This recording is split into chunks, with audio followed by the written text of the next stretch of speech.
अस्सलाम वालेकुम लिब्राज, मैं हारिस अज़मी प्रोफेशनल एस्ट्रोलॉजर आपकी खिदमत में हाज़िर हूँ इस हफ्ते की एस्ट्रोलॉजिकल रिसर्चेज लेकर। ये वीक 15 ऑफ मई से 21 मई तक है। ये 7 दिन आपके लिए गैर मामूली हैं। पहले 2 दिन 15 और 16 मई की दरमियानी रात को चांद ग्रहण होगा। वो फुल मून था, उसकी वजह से इमोशनल अनसेटिस्फैक्शन, थोड़ी ट्रबल आ सकती है। उससे रिलेटेड जो एक तफसीली वीडियो है मैंने अलग बना दी है। इस वीडियो में मैं उसका ज़िक्र इसलिए नहीं कर रहा कि पहले ही ईद के छुट्टियों की वजह से वीडियो काफ़ी लेट हो चुकी है एंड अगर वो इवेंट इधर बयान करूँगा तो बहुत लंबा हो जाएगा। उसके लिए मैंने अलग वीडियो बना दी, नीचे डिस्क्रिप्शन में उसका लिंक दे दूँगा, आप उसे एक नज़र ज़रूर देख लीजिएगा। जो दूसरा इवेंट है that is major event. As you know, हर महीने के तीसरे हफ्ते में सूरज एक नए एंगल पर जाता है और ये नया एंगल आपके लिए नई मैच्योरिटीज़, नए फ्यूल्स, नई तरह की प्लानिंग्स, नई तरह की दिलचस्पियाँ, नई तरह के प्रॉफिट्स, नई तरह के फेस वैल्यूज़ जनरेट करता है। किसी एक एंगल पर सूरज की अपीयरेंस 30 डेज़ के लिए होती है और इस दफ़ा 21 मई को सूरज आपके लिए आपके 9th एंगल पर अपीयरेंस देगा।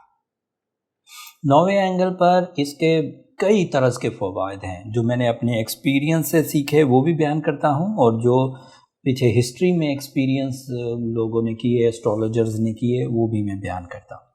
सूरज का 9th एंगल पर आना गैर मामूली लेवल्स क्रिएट करता है। एक तो तालीमी शोबे में सरगर्मियाँ इन्हांस हो जाती हैं। सो ऐसे लिब्राज जो इस वक्त किसी भी तरह के सीखने या सिखाने के अमल से गुजर रहे हैं, चाहे वो अमूमी तालीम हो, चाहे वो हायर एजुकेशन हो या अदरवाइज़ कोई प्रोफेशनल लर्निंग स्किल्स, कोई डिप्लोमा, कुछ भी आप कर रहे हैं तो उसमें ग्रोथ आ जाएगी बहुत तेज़ी से एंड फॉर श्योर आप उसे डील कर जाएंगे। दूसरा एडवांटेज ये आपकी इनर जो एबिलिटीज़ हैं, जैसे सोल एबिलिटीज़, उसमें कॉन्फिडेंस लेवल जनरेट करता है। तो खौफ जाते रहते हैं, गम जाते रहते हैं, उदासियाँ जाती रहती हैं, इवन शिकायतें, जो मन में शिकायतें उभरती हैं, कंप्लेंट्स, वो रिपेयर होती हैं। इसका जो मैंने एडवांटेज देखा अपने 21 ईयर कैरियर में, सूरज जब भी 9th एंगल पर आता है तो आपके अंदर रूहानी तर्ज के जज्बात उभरते हैं जो बड़ों के लिए मोहब्बत पैदा करते हैं, छोटों के लिए शफकत पैदा करते हैं। मिशन में मैच्योरिटीज़ आती, मकासद ज़िंदगी में मैच्योरिटी आती, रिस्पॉन्सिबल हो जाते हैं आप।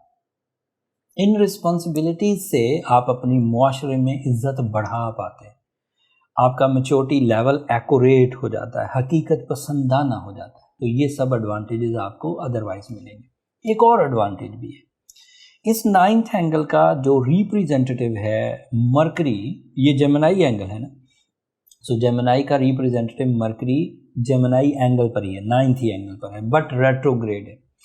और उसकी रेट्रोग्रेशन की वजह से ये सब चीज़ें जो मरकरी ने सपोर्ट करना थी, जैसे पब्लिक इमेज, जैसे कंसंट्रेशन, जैसे डॉक्यूमेंटेशन, जैसे एग्जामिनेशन, ये रेट्रोग्रेशन की वजह से डाउन ट्रेंड पर होने थे।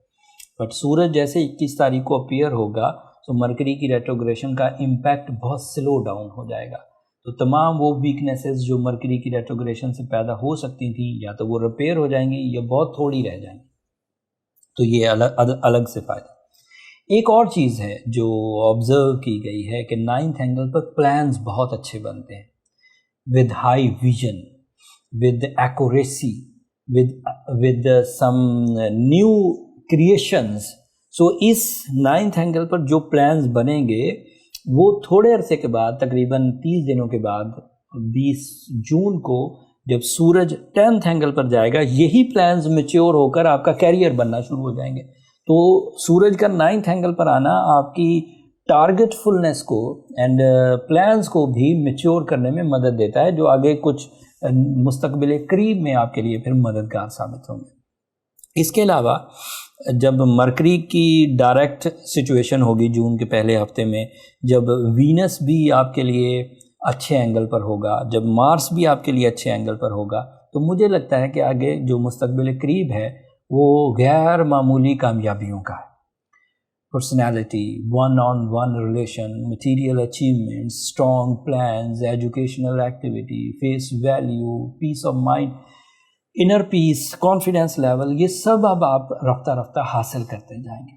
اب اگر کوئی لبرا اپنے اندر سپارک رکھتا ہے، اب کوئی لبرا اگر اپنے اندر تبدیلی لانا چاہتا ہے، اپنی ناکامیوں کو کامیابیوں میں کنورٹ کرنا چاہتا ہے، اپنی گمنامی کو اپنی شہرت میں کنورٹ کرنا چاہتا ہے، اپنی ذمہ داریاں نبھانا چاہتا ہے، اپنے ایموشنل سیٹسفیکشنز چاہتا ہے، تو دس از دا ریئل ٹائم جب آپ اس انفارمیشن کے بعد اپنے آپ میں نئے پلانز بنائیے، وسائل کو اکٹھا کریے اینڈ پرفارم کر دیجئے۔ کامیابیاں آپ کے ارد گرد گھوم رہی ہیں، آپ کو ضرور میسر آ جائیں گی۔ چاند گرہن کی وجہ سے اگر کچھ سینسٹیوٹیز ہوں گی 16، 17، 18 تاریخ کو، تو وہ سرخ رنگ کا صدقہ دینے سے کور ہو جائے گی، سورہ شمس پڑھنے سے ریکور ہو جائے گی، یا پھر روبی، اوپل، پرلز ایسے سٹونز ہیں جو آپ کے لیے کسی حد تک اس کو ریکور کرنے کی وجہ بنیں گے۔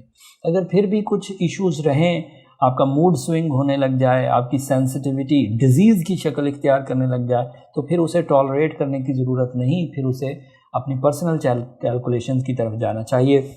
نمبر یہ نیچے چلتے رہتے ہیں، ان پہ رابطہ کر کے آپ اپنے لیے ٹائم لے سکتے ہیں لبراز، بٹ وہ فری فورم نہیں ہے، ہوپ فلی آپ انڈرسٹینڈ کریں گے۔ یہ ہفتے کی ویڈیو ہم نے ذرا محدود رکھی، جو 2 ایونٹ تھے انہیں 2 حصوں میں کنورٹ کر کے آپ کی خدمت میں تفصیل بیان کر دی۔ اگلے ہفتے جب نئے آسٹرولوجیکل ایونٹس آئیں گے ان کو بھرپور ڈیٹیل سے آپ کی خدمت میں پیش کروں گا۔ تب تک کے لیے مجھے اجازت دیجیے، دعاؤں میں یاد رکھیے گا، چینل کو سبسکرائب کرنا مت بھولیے گا۔ اگلے ہفتے تک کے لیے اللہ نگہبان۔